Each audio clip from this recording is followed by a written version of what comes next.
Salut! Dans la vidéo précédente, je vous ai présenté les queries et les filtres DSL. Je vous ai montré la différence qui existait entre les deux. Aujourd'hui, je vais vous présenter les queries et filtres qui sont couramment utilisés. Alors pour faire ça, j'ai décidé cette fois-ci de vous présenter ça sous forme de petites vidéos. Ça vous permettra de parcourir les queries de façon unitaire au niveau de la formation. Aujourd'hui, on va commencer par la query string. Normalement, vous en avez déjà entendu parler. Dans les vidéos d'introduction, elle faisait partie des queries que j'avais utilisées pour vous montrer un aperçu des recherches sur le système. La query string se présente sous cette forme-ci. On a cette requête. Là, vous avez la forme qui utilise le body de la requête HTTP. C'est celle que je vais présenter majoritairement. J'ai eu la possibilité de vous montrer la query string via l'URL dans les vidéos précédentes. En gros, c'est quand vous avez un paramètre Q dans votre requête. Mais bon, je ne vais pas revenir là-dessus. Si vous faites juste précédent, si on remonte là, vous pouvez voir ça tout ici en haut. La query string, c'est ceci. Vous voyez, on a un point d'interrogation. Ici, on a égal Elasticsearch. Bon, je ne vais pas réécrire ça. Aujourd'hui, on va se concentrer sur le format qui utilise le body de la requête HTTP. Pour présenter les options principales qui peuvent être utilisées sur la query string. Alors, on va exécuter notre première query string. Ce sera celle-ci. Ici va permettre de nous récupérer les documents qui font référence au mot-clé NoSQL, quel que soit l'attribut dans lequel on le trouve. Si je fais exécuter, j'ai ceci. Il nous dit qu'il a retrouvé deux documents. Ici, je regarde bien, j'ai l'attribut NoSQL ici. C'est pour ça qu'il a retourné, par exemple. Si je regarde le deuxième document, je retrouve le mot-clé NoSQL ici. Pareil, vous voyez bien que le mot-clé soit écrit en majuscule ou bien minuscule, il arrive à le trouver. C'est toujours dû au processus d'analyse dont je vous ai parlé. Vous voyez que c'est assez rapide à mettre en place. Tout ce que vous avez à faire, c'est spécifier le mot-clé query habituel ici et en dessous, votre query. En l'occurrence ici, query string. Là, on met query parce qu'on ne s'intéresse pas à l'attribut. En gros, on veut tous les documents qui feront référence à cette valeur-ci. Alors maintenant, si on veut pouvoir spécifier l'attribut dans lequel on veut que la valeur soit recherchée, on peut utiliser l'attribut default field que vous avez ici. Vous voyez que tout à l'heure, il a par exemple trouvé NoSQL dans cet attribut-ci. Nous, on peut par exemple dire qu'on veut uniquement les documents qui font référence au mot-clé NoSQL, mais dans la description. Si je fais exécuter, j'ai ceci. Il me dit qu'il y a un seul document cette fois-ci. Ici, je regarde la description. Vous voyez que c'est le document tout à l'heure qui avait NoSQL dans la description. Tous les autres documents n'ont pas été retournés. Vous voyez que la requête marche plutôt bien. Je vous ai dit, tout ce que vous avez à faire, c'est spécifier cet attribut-ci, default field. Alors, vous avez même la possibilité de faire la même chose sans spécifier le champ default field, mais en utilisant une syntaxe bien particulière dans l'attribut query. On va voir ça par la suite, ici en dessous. En gros, ici, ce qu'on fait, c'est qu'on lui dit que dans l'attribut query, cherche-moi le mot-clé NoSQL qui apparaît dans le champ description. Tout ce qu'il a rajouté, c'est les deux points là. En gros, c'est ceci. On aurait pu exécuter ces commandes-ci. Ici. Si je supprime tout ce qu'il y a derrière, on n'en a pas besoin pour le moment. Je fais entrer. Vous avez le même résultat de tout à l'heure. Vous voyez que ces deux requêtes-ci sont semblables. Ces deux-là. Ces deux requêtes. Dans la première, on a utilisé le champ default field pour spécifier l'attribut. Ici, on n'en a pas eu besoin. On a directement mis le nom du champ ici avec une syntaxe bien particulière.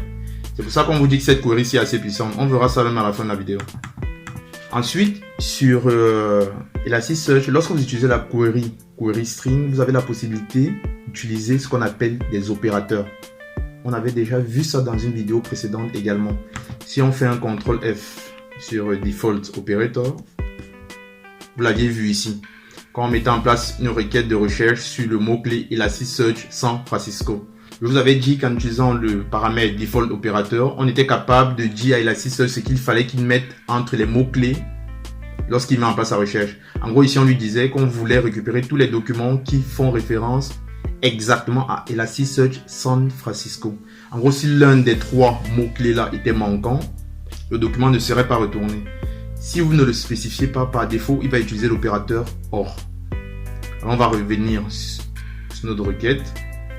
Ici, vous voyez que on a mis en place notre opérateur là. En gros, c'est une autre façon de mettre en place l'opérateur. Vous n'avez pas besoin de mettre en place le mot-clé default operator. C'est un peu comme ce qu'on a eu avec le default field. Rien que dans l'attribut query, il vous suffit de spécifier le mot-clé au milieu des deux entités là. En mettant end, il saura qu'il faudra qu'il fasse la recherche avec ce critère-ci et ensuite avec le deuxième. Si vous vous souvenez ici, lorsqu'on a fait la recherche dans description, il a trouvé un document qui faisait référence au mot-clé NoSQL dans la description. Ensuite, si on regarde ce qu'il y a dans le nom, on a Boulder Denver Big Data Get Together. Sur la Elasticsearch, vous avez aussi la possibilité de rajouter une syntaxe particulière qui vous permet de retirer ou pas un critère de recherche. En gros, par exemple, ici, en mettant moins, on lui dit que retourne les documents qui font référence à NoSQL dans la description, mais parmi les résultats que tu auras trouvés, retire ceux qui ont la valeur Boulder dans l'attribut name. C'est le cas ici. Donc, en gros, si je exécute ça, vous voyez qu'il n'y a plus de résultats. Le document qu'on avait tout à l'heure faisait référence à Boulder dans l'attribut name. Si par exemple, j'enlève le moins là, en gros là, je lui dis, retourne-moi les documents qui font référence à NoSQL dans la description et à Boulder dans le name. Si je refais ça, j'ai le document tout à l'heure. Donc, en gros ici, vous voyez qu'on a bien notre NoSQL et notre Boulder ici. Alors là, tout de suite, vous venez de voir deux choses. On a vu comment utiliser l'attribut default field. On a vu comment utiliser l'attribut query pour mettre en place des default fields à l'intérieur à l'aide des deux points qu'on avait ici. Ensuite, on a vu comment utiliser l'opérateur.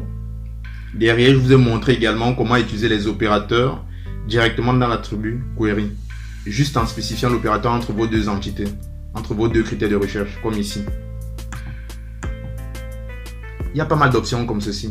Par exemple, la query peut même vous permettre de rechercher des documents dans plusieurs champs. Pour cela, vous avez l'attribut fields ici.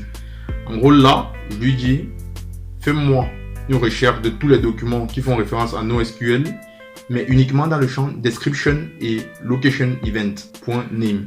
En gros, vous voyez que c'est un champ imbriqué. Si je fais entrer, il me dit qu'il y en a deux et plus un comme tout à l'heure parce que j'ai rajouté un autre champ. Vous voyez, j'ai toujours mon document de tout à l'heure là. Il est ici en dessous. On a bien le mot-clé NoSQL ici dans la description. Mais si je regarde le premier document, le mot-clé NoSQL est référencé dans cet attribut-ci, location event.name. Vous voyez que c'est assez facile à utiliser. Tout ce que vous avez à faire, c'est spécifier autant d'attributs que vous voulez dans votre tableau Fields.